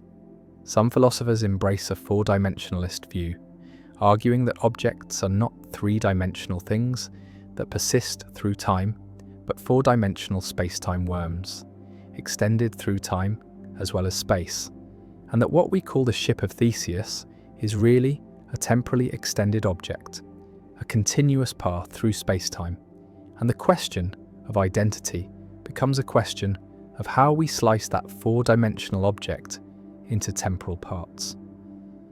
Others reject this view, insisting that objects exist wholly at each moment, that the ship of Theseus at one time is numerically identical to the ship of Theseus at another time, if there is the right kind of continuity between them, though what counts as the right kind of continuity remains disputed. The ship of Theseus paradox remains unsolved, a puzzle that philosophy has examined for over 2 millennia without reaching consensus, and it stands as a reminder that identity, persistence, and change are not as straightforward as they seem, that the question of what makes something the same thing over time is one of the deepest and most difficult in metaphysics, and that the world we navigate, full of objects and people and institutions that seem to endure, may be far more fluid and ambiguous than common sense suggests. The problem of the one, why nothing can be truly unified. A philosopher asks the opposite question, not why there are many where we expect one, but why there is one where we observe many, asks how parts compose wholes, how multiplicity becomes unity, how many things can constitute one thing, and this is the problem of the one, the puzzle about unity, about what makes a collection of parts into a genuine single object rather than merely a plurality. And the problem is ancient, goes back to Greek philosophy, to debates about whether wholes are real or are merely conceptual constructions from parts. And the puzzle is that unity seems to require something beyond mere collection, requires a principle of unity that binds parts together. But what could this principle be? What makes a collection of atoms a person, rather than merely atoms arranged person-wise? What makes a ship, rather than merely planks fastened together? And if unity is not explained by parts alone, then what explains it? And if unity is just conceptual, just imposed by our minds, then objects are not real, are not mind-independent, and reality consists only of parts, of fundamental particles, and all composition is conventional. And this threatens ordinary ontology, threatens the reality of familiar objects. And this is the problem of the one, the challenge to explain how genuine unity arises from multiplicity, how the one emerges from the many. Imagine a statue, a bronze sculpture of a human figure, and ask what the statue is, and one answer says the statue is a collection of bronze atoms arranged statue-wise. The atoms are parts and the statue is the whole. They compose. But what makes this collection a statue rather than merely atoms? What unifies the atoms into one object? And the answer cannot be just spatial proximity, because atoms separated by empty space are still separate, not unified. And the answer cannot be just causal interaction, because atoms in different objects interact causally, through electromagnetic forces, without composing a single object. And the answer seems to require something additional, a principle of unity, a form in Aristotelian terms, or a substance in Cartesian terms, something that binds parts into wholes. But this additional element is mysterious, is not itself a physical part, and positing it seems like mysterious ontology, and avoiding it seems to require denying that wholes exist, accepting mereological nihilism, the view that only simples exist, only fundamental particles, and composition never occurs, and all talk of composite objects is loose speaking, is convenient fiction. The problem of the one connects to debates about composition, about when parts compose wholes, about what conditions must be met for composition to occur, and the problem is that every proposed answer seems either too permissive, allows too many compositions, allows arbitrary collections to count as objects, or too restrictive, disallows too many compositions, eliminates familiar objects, and finding the right balance, the correct answer to when composition occurs, has proven impossible. And Peter van Inwagen argued that this impossibility suggests composition rarely occurs, perhaps only when parts constitute living organisms, and ordinary inanimate objects do not exist, are not genuine wholes, are only simples arranged object-wise.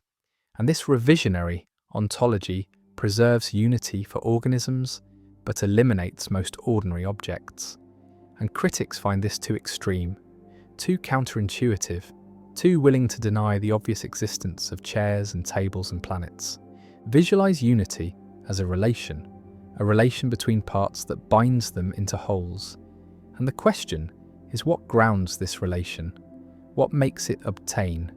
And if the relation is fundamental, not reducible to other facts about parts, then we have expanded our ontology, have added relations to our list of basic entities.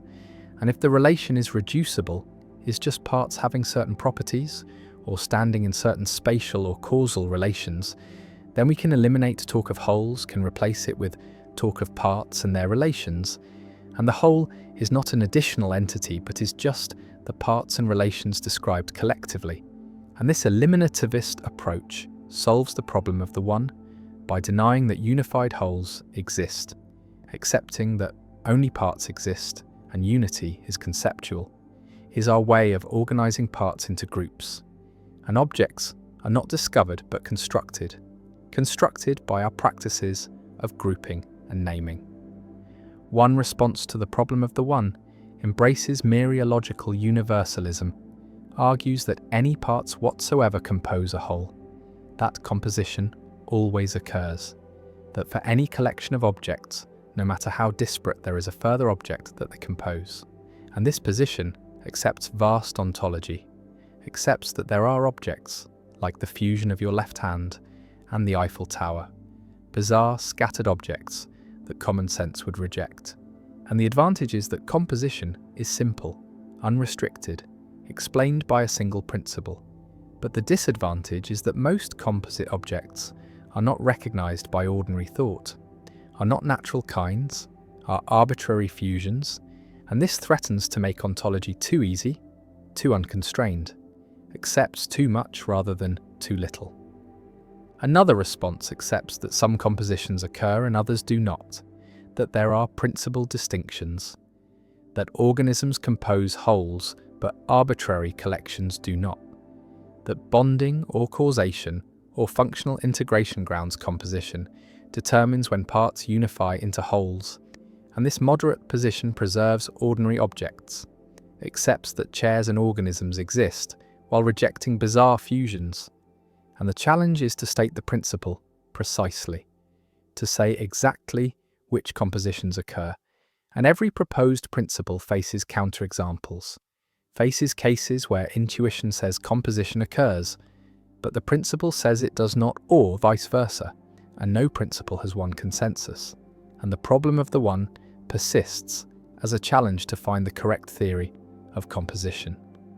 A third response questions whether the problem has a solution, argues that composition is vague, is indeterminate, that there are cases where there is no fact of the matter whether composition occurs, where the boundary between unified whole and mere collection is fuzzy. And this response treats the problem of the one as showing that reality is indeterminate in certain respects, that not all questions about existence have determinate answers, and some philosophers embrace this, accept vague existence, while others reject it as incoherent, as violating the law of excluded middle, and the debate continues. The problem of the one also affects our understanding of ourselves, of persons, because persons seem to be unified wholes, seem to be single subjects of experience, despite being composed of many cells, many organs, many subsystems. And what unifies a person? What makes a collection of cells? One person rather than many cells. And the answer cannot be just physical contiguity, because persons survive cell replacement, survive gradual change in material composition, and the answer seems to require psychological continuity, sameness of consciousness, unity of perspective. But these are not physical properties, are not features of cells, and so persons might not be physical objects, might be non-physical entities that somehow relate to bodies, and this threatens materialism, threatens the view that persons are nothing over and above their physical parts. And the problem of the one for persons remains unsolved, remains a challenge for theories of personal identity. The statue stands, one or many, unified or merely assembled, and the person exists, one subject or many cells, and the problem of the one persists, asking how unity arises, how the many become one, how parts compose wholes, and no answer fully satisfies. No theory explains unity without mystery, without positing irreducible relations or denying obvious unities, and the problem endures as a central puzzle in metaphysics, a challenge to explain what we take for granted, that objects are singular, are unified, are more than mere heaps of parts, and perhaps unity is primitive, is inexplicable, is something we must accept without analysis. Or perhaps unity is illusory, is imposed by mind on parts that remain forever separate, and the problem remains, ancient and unresolved, a permanent fixture in ontology. The predestination paradox. Time folds back on itself in strange ways, and among the strangest is the predestination paradox, a loop where an event in the past is caused by an event in the future, which is in turn caused by the past event, creating a circle of causation with no clear beginning.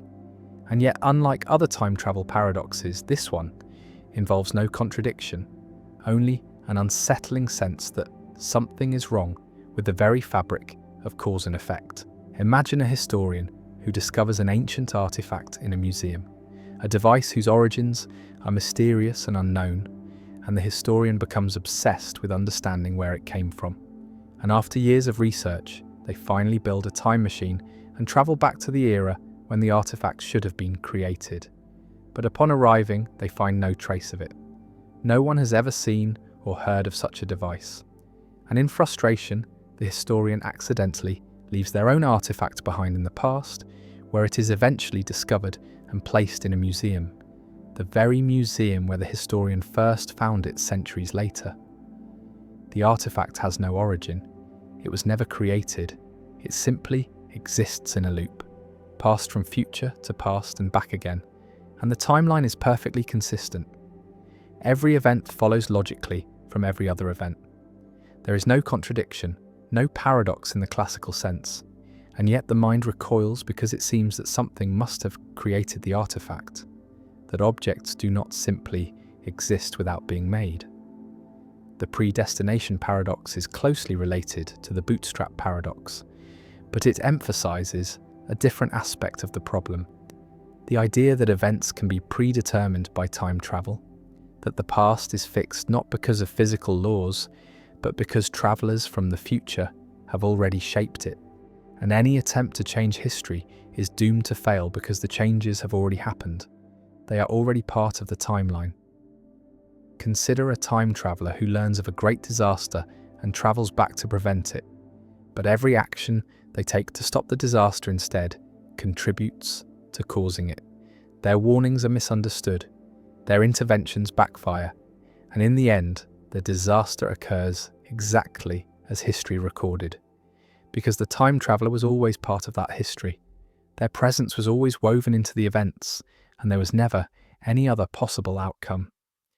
This raises profound questions about free will and determinism, because if time travel is possible, and the timeline is self-consistent, then perhaps the future is already written, every choice already made, every action already determined, and the feeling of free will is an illusion, a sensation that accompanies actions that were always going to happen, that could never have happened any other way. Some physicists embrace this view, arguing that the universe is a block where past, present, and future all exist simultaneously, and that time travel simply reveals what was always true, that history is immutable, that the timeline is a fixed structure, and we are merely moving through it, experiencing events in sequence, but unable to alter them. Others find this vision disturbing, a denial of agency, a suggestion that nothing we do matters, because it has all already been decided, and they seek alternatives. Perhaps in the many worlds interpretation, where every time travel event creates a new branch, or in models where time is more fluid and the past can genuinely be changed, though such models often struggle to avoid contradictions. The predestination paradox also appears in ancient mythology and philosophy, in the story of Oedipus, who tries to escape a prophecy but instead fulfills it through his very attempts to avoid it, in the idea of fate and destiny that pervades many cultures, the sense that some events are meant to be, that the future shapes the past as much as the past shapes the future. The paradox lingers as a reminder that time is stranger than it appears, that causation may not be as simple as earlier leading to later, that loops and circles might be woven into the structure of reality, and that the question of whether the future is open or closed, whether we are free or determined, may be inseparable from the question of whether time travel is possible, and if so, what kind of time travel the universe permits. The repugnant conclusion, why creating billions of barely happy people seems better. A utilitarian philosopher sits with a calculator, attempting to determine which world is best, which future humanity should aim for, and the principle guiding the calculation is simple. Maximize total happiness, create the most good, ensure that the sum of well-being across all people is as large as possible. And this seems like a reasonable goal, seems like an obviously good principle. Who could argue against making the world contain more happiness rather than less? And yet when this principle is applied consistently, when the logic is followed to its conclusion, the result is deeply counterintuitive, deeply troubling. And this troubling result is called the repugnant conclusion, first articulated by philosopher Derek Parfit. And it says that for any world containing a population of people living excellent lives, lives of great happiness and fulfillment, there exists a better world, according to utilitarian calculation, containing a much larger population, living lives barely worth living, lives that contain only slightly more happiness than suffering. And the second world is better, because even though each person is much less happy, the total amount of happiness is greater due to the vastly larger population. And this conclusion seems repugnant, seems to violate our intuitions about what makes a world good, and yet it follows logically from the principle of maximizing total happiness. Imagine World A, containing 1 billion people, and each person lives a wonderful life, a life filled with love, and beauty, and meaning, and joy, a life worth living many times over. And the total happiness in this world is enormous. And now imagine World Z, containing 1 trillion people, and each person's life is barely worth living, contains just slightly more pleasure than pain, just enough satisfaction to make existence preferable to non-existence, but not much more. No deep relationships, no profound experiences, just a thin layer of positive feeling spread across a vast multitude. And when we calculate total happiness, World Z wins, because even though each person is much less happy, there are so many more people that the total sum is greater. 1 trillion barely positive lives sum to more total happiness than 1 billion excellent lives. And according to the utilitarian principle that says we should maximize total happiness, World Z is better than World A. We should prefer it, should work to bring it about. And this seems absurd, seems like a reduction to absurdity of the maximizing principle, and yet the logic is impeccable, follows directly from the idea that goodness is total happiness. Visualize the choice as a graph. On one axis is population size, on the other axis is average happiness per person, and World A has high average happiness and moderate population, and World Z has very low average happiness but enormous population, and the area under the curve represents total happiness, and World Z has more area, more total happiness, despite having much lower average happiness. And the repugnant conclusion says we should prefer the world with more area, more total happiness, even though this means accepting a vast population of people whose lives are barely worth living. And this seems to violate basic intuitions about human dignity, about quality of life, about what it means to create a good world. Because most people would rather live in World A, would rather be one of the 1 billion living excellent lives than one of the 1 trillion living barely positive lives. And a theory that says World Z is better seems to have gone wrong somewhere. Parfit called the conclusion repugnant because it seems to endorse a world that intuitively seems worse, seems to recommend creating vast populations, living lives of minimal quality, and this conflicts with our sense that what matters is not just total happiness, but how that happiness is distributed, how good each person's life is, whether lives are worth living in a robust sense, rather than barely scraping by. and the paradox forces a choice: either accept the repugnant conclusion and bite the bullet, admitting that yes, world Z really is better, and our intuitions are wrong, or reject total utilitarianism, reject the principle that all that matters is total happiness, and adopt some alternative that avoids the conclusion. But every alternative has costs, has its own counterintuitive implications. One response is to adopt average utilitarianism, which says what matters is not total happiness, but average happiness per person.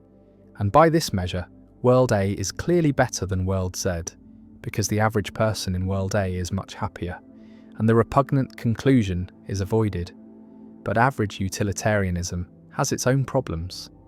It implies that we can improve the world by killing unhappy people, because removing people whose happiness is below average raises the average.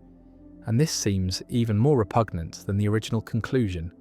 An average utilitarianism also implies that a world with one extremely happy person is better than a world with 1 billion moderately happy people, as long as the single person's happiness exceeds the average of the billion. And this seems wrong, seems to sacrifice too much for the sake of avoiding one counterintuitive conclusion. Another response is to adopt variable value principles, where the marginal value of adding a person depends on the quality of their life. Creating people with excellent lives adds more value per person than creating people with barely positive lives. And this can avoid the repugnant conclusion by making World A better than World Z, despite having fewer people, because the excellent lives contribute more value per person. But this approach requires specifying how the marginal value changes, requires drawing lines about which lives add how much value. And these lines seem arbitrary, and the approach faces technical difficulties, can generate cycles where A is better than B is better than C, and C is better than A, creating intransitive preferences that undermine rational choice. A third response is to reject consequentialism entirely, to argue that what matters is not just outcomes, not just how much happiness exists, but also rights, dignity, fairness. And these values are not captured by summing happiness and creating a world of 1 trillion people. Living barely worthwhile lives might maximize total happiness, but violates something important about human dignity, about what it means to respect persons. And this deontological response avoids the repugnant conclusion by appealing to values beyond happiness. But it must explain what these values are, how they are weighed against happiness, and whether they really should override considerations of total welfare. The repugnant conclusion also raises practical questions about population ethics, about how many people should exist, about whether we have obligations to create future people, and if so, what quality of life they should have. And these questions are not academic. They affect policy decisions about climate change, resource allocation, family planning, and sustainability. Because if creating more people is good, as long as their lives are worth living, then we should maximize population growth up to the point where additional people would lower everyone's quality of life below the barely worth living threshold. And this seems to recommend creating enormous populations living in poverty, which seems wrong. And if instead we think population should be limited to ensure high quality of life for each person, then we are rejecting total utilitarianism in favor of some other principle. And we need to say what that principle is and why it is right. Parfit himself was troubled by the repugnant conclusion, spent decades trying to find a population ethic that avoided it while remaining plausible, and he proposed various principles, but none fully satisfied him. And he concluded that population ethics is one of the hardest problems in moral philosophy, a domain where all theories seem to have deeply counterintuitive implications, and perhaps there is no fully satisfactory answer, no principle that aligns with all our intuitions, and we must choose which intuitions to preserve and which to sacrifice. And this choosing is itself a moral judgment, requires deciding what values are most important, and different people will make different choices based on different weights. They give to total happiness versus average happiness versus rights versus dignity. The calculator sits on the desk. The numbers are clear. World Z has more total happiness than World A. The calculation is not in doubt.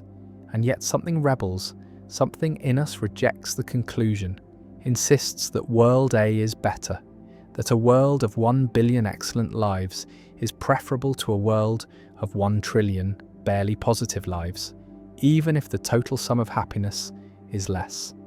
And this rebellion reveals that our values are more complex than simple maximization, that we care about distribution, about quality, about more than just the sum, and the repugnant conclusion stands as a challenge to utilitarianism, as a reductio ad absurdum that forces reconsideration of the maximizing principle, and Parfit's legacy includes this unsolved problem, this paradox that shows the difficulty of systematizing our moral intuitions, the challenge of finding principles that match our judgments, and the repugnant conclusion remains, repugnant and unresolved, a permanent thorn in the side of consequentialist ethics.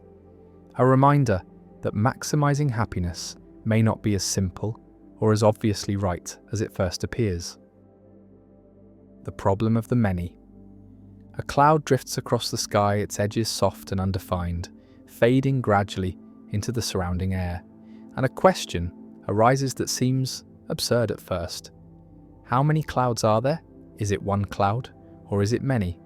And the answer is not as obvious as it seems, because the boundary of a cloud is vague, imprecise, and this vagueness creates a puzzle known as the problem of the many, a paradox about identity and indeterminacy that challenges our assumptions about what it means to be a single object.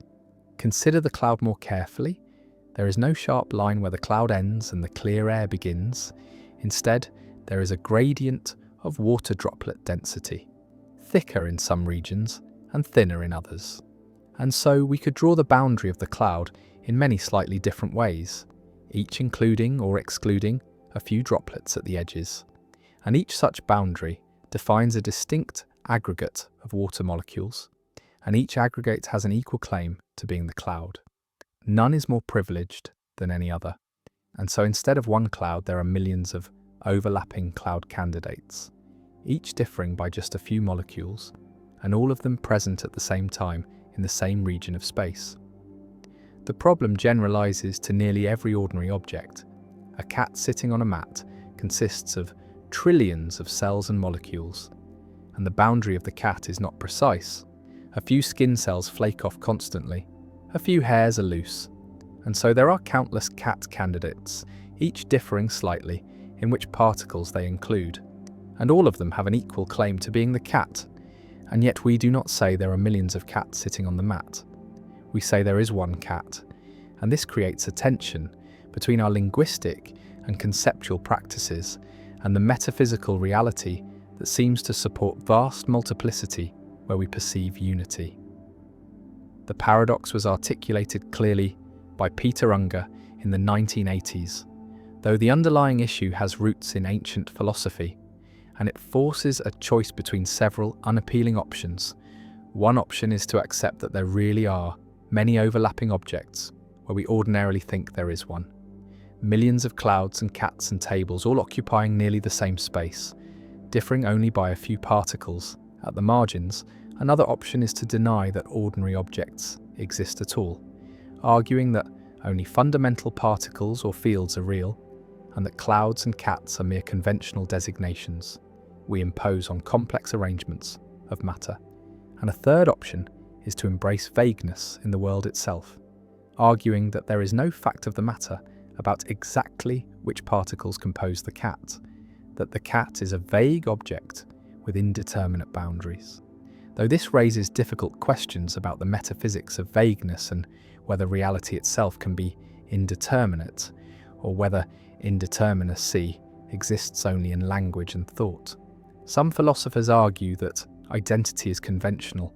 That which aggregates counts as the cloud or the cat is determined by our practical interests and linguistic conventions rather than by objective facts. that there is no deep truth about where the cloud ends, only a question of what it is useful or natural to call a cloud in various contexts. And this view dissolves the paradox by denying that there is a genuine metaphysical problem, replacing it with a pragmatic question about how we choose to describe the world. Others insist that the problem of the many reveals a real difficulty in our ontology, that the world does not come pre-divided into discrete objects, that individuation is imposed by minds rather than discovered in nature, and that the apparent distinctness and unity of ordinary things is an artifact of perception and cognition rather than a feature of reality itself. The problem also connects to issues in vagueness and the Sauritz paradox, because if the boundaries of objects are vague, then questions like how many clouds are in the sky or how many hairs must a person lose to become bald have no determinate answers. And this suggests that much of our language is infected with indeterminacy, that most predicates do not have sharp extensions, and that the classical logical principle of bivalence, the idea that every statement is either true or false, may fail for a vast range of ordinary claims. The problem of the many lingers as a reminder that the world of discrete objects we navigate daily, a world of cats and clouds and people, may be a useful fiction, a conceptual overlay we impose on a reality that is far more fluid and indeterminate than it appears, and that the question of how many things there are may have no answer, or infinitely many answers, or no meaning at all depending on how we choose to carve up the continuous flux of matter and energy into countable, nameable entities. The Sauritz paradox: a single grain of sand is not a heap, this much seems certain, and adding one grain of sand to something that is not a heap does not suddenly create a heap. One grain cannot make that much difference, and yet if you continue adding grains one by one, at some point you will have a heap, perhaps after 1,000 grains, perhaps 10,000, but surely 1,000,000 grains of sand piled together constitute a heap. And so somewhere in the process of adding individual grains, a heap must have come into existence, but where, after which grain? And this is the Sauritz paradox, named from the Greek word for heap, a puzzle about vague predicates and the boundaries of concepts that has troubled philosophers since ancient times. The paradox can be constructed for almost any vague term. A man with a full head of hair is not bald, and removing one hair does not make a bald man. One hair cannot be the difference between bald and not bald, and yet removing hairs one by one will eventually result in baldness. Or consider a tall person. If someone is tall, then removing 1 millimeter from their height does not make them not tall. 1 millimeter is imperceptible, insignificant, and yet removing millimeters one by one will eventually result in someone who is clearly not tall. And the same pattern applies to colours, to wealth, to age, to nearly every predicate we use in ordinary language, and in each case we are forced to accept either that there is a sharp boundary, a precise number of grains or hairs or millimeters that marks the transition, which seems arbitrary and implausible, or that there is no boundary at all, which leads to the absurd conclusion that no amount of sand is a heap, no person is bald, no one is tall, because the reasoning that prevents one grain from making a difference applies equally to every grain. The paradox exposes the vagueness inherent in natural language, the fact that most of our concepts do not have sharp boundaries, but instead fade gradually from clear cases to borderline cases to clear non-cases, and this vagueness creates logical problems, because classical logic assumes that every statement is either true or false, that predicates have determinate extensions, that there is a fact of the matter about whether any given collection of sand grains is a heap, but vague predicates resist this bivalent structure, and the Sauritz paradox forces us to choose between preserving classical logic and accepting sharp boundaries, or rejecting classical logic and developing new logical systems that can handle vagueness. Some philosophers bite the bullet and accept that vague predicates have sharp boundaries, that there is a precise number of hairs that separates bald from not bald, even though we do not and perhaps cannot know what that number is. And they argue that this is no more mysterious than other forms of ignorance. That epistemicism, the view that vagueness is ignorance of sharp boundaries, preserves classical logic at the cost of accepting counterintuitive, hidden thresholds.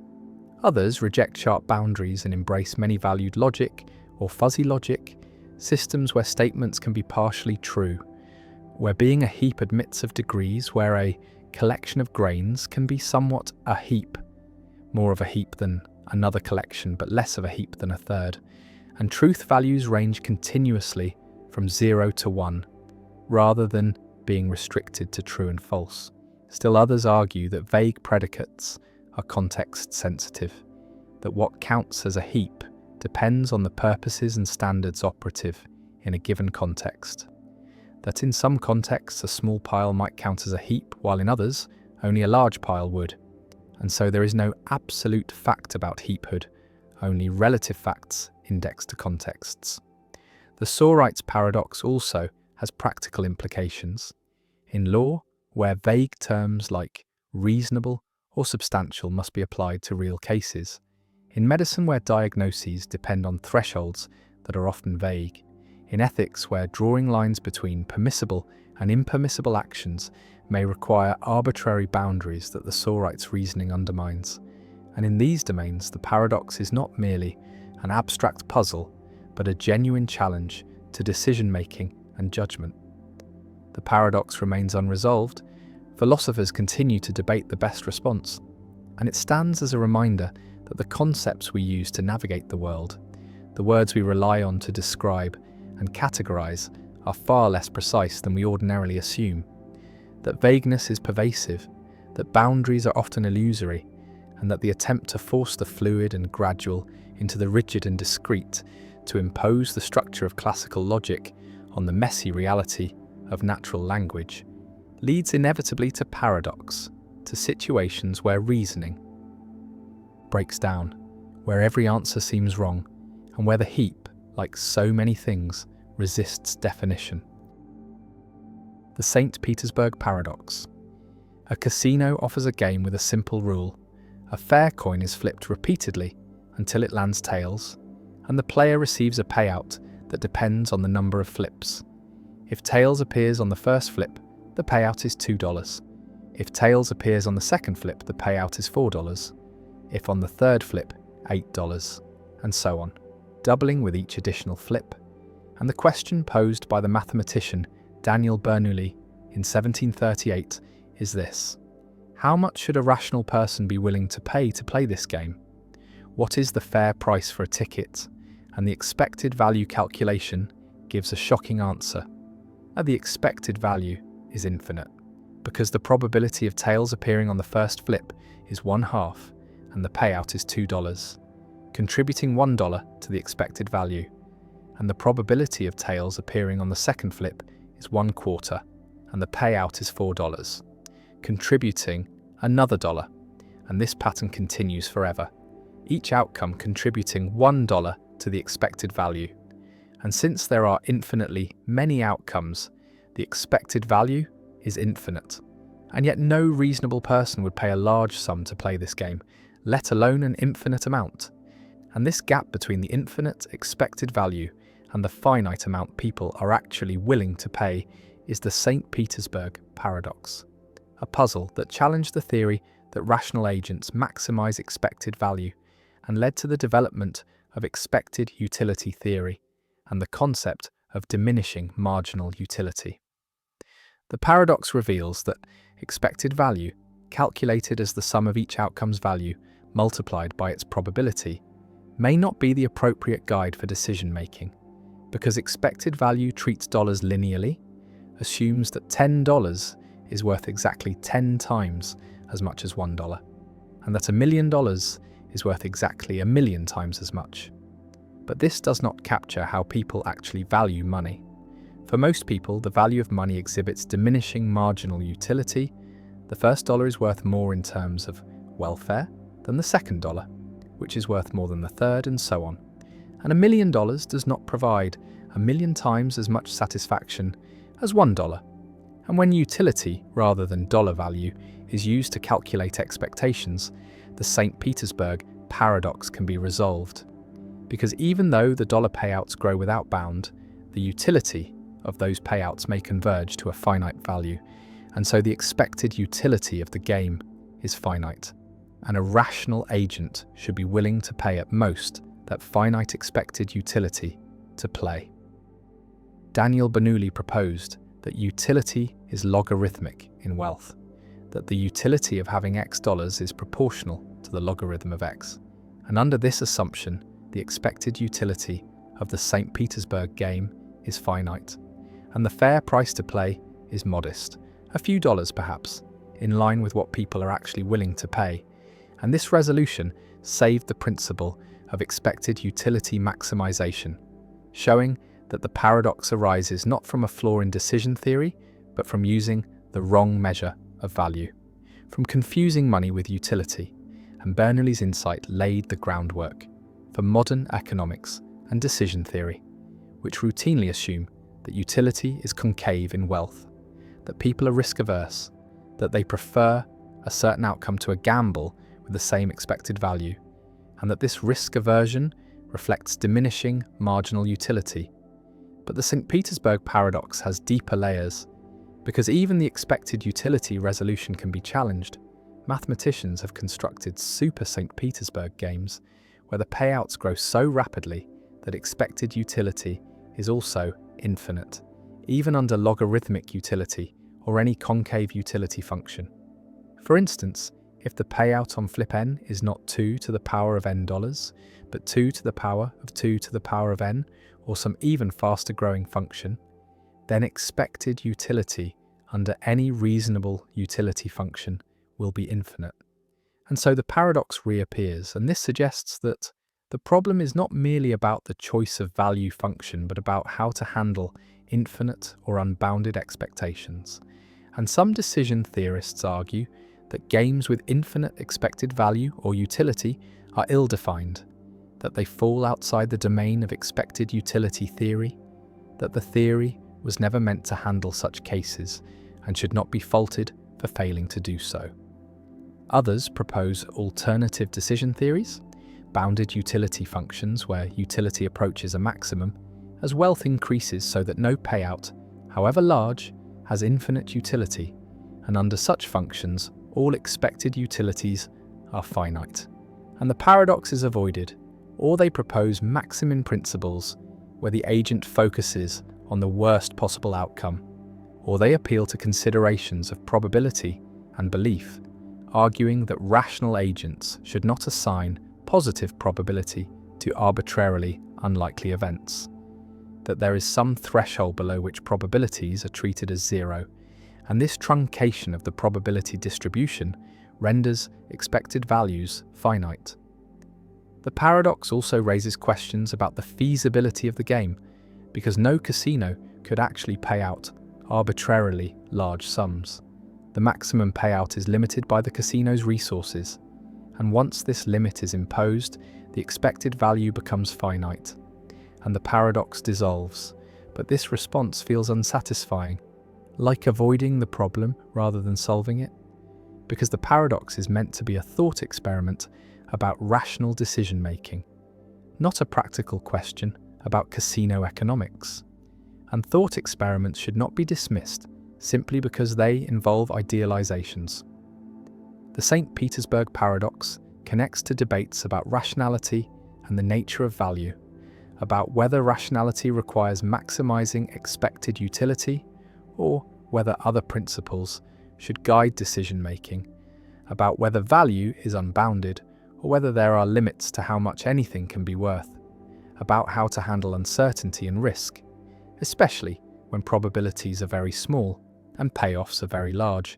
And these questions have implications far beyond gambling, for insurance, for investment, for policy decisions involving catastrophic risks like pandemics or asteroid impacts, where the probabilities are tiny, but the potential costs or benefits are enormous. And the paradox shows that expected value reasoning can give counterintuitive or unhelpful guidance in such cases.